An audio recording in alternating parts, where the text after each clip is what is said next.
so this is video project tote bag week 4. I have one more week after this for this particular session or class, and then we'll be taking a quick break and then going on for the holidays, for the holiday one.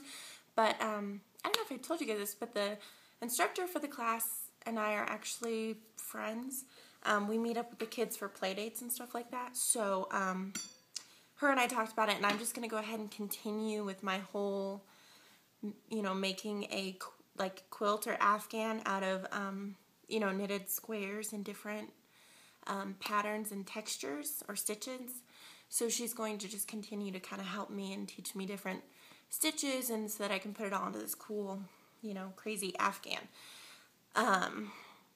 So here was the first little rectangle I showed you. I was playing around with a knit one, purl one pattern. So I kind of have just this twisted purl stitch. I don't know why, I just can't get the seed stitch down. So I think maybe she will either go over that with me next week, or I'll just learn a completely new one.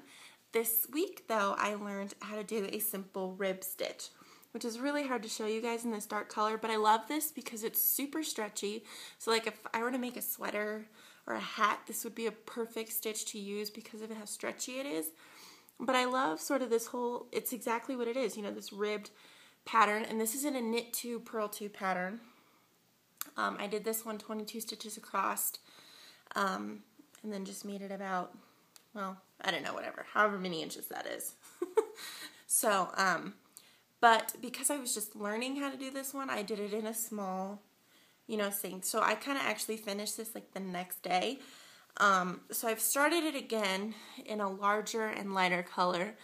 This time it is 40 across, and I just plan on making a square, not a rectangle, because I want to play with rectangles and squares, kind of going along with the theme of having all these different stitches.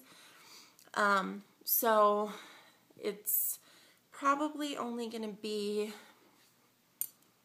about yay big to get it a square, maybe a little bit shorter. I don't know, we'll see.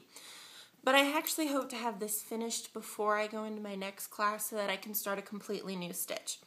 So that's where I am. I'm just going to continue with my whole blue color palette thing, and hopefully I'll learn a whole bunch of new stitches. So thanks for watching these videos, you guys. I don't know if this is interesting to any of you, but I don't know. Here's what I got going on. You can see all 3 of them together. Woo, I just almost stabbed myself in the eye with a needle. That would have been good. Okay, so, anywho, there's these. I will see you guys next week in Project Tote Bag Week 5. And after that, that'll be the end of this series, and I'll start my new one a few weeks from now. So, thanks for watching. Bye, guys.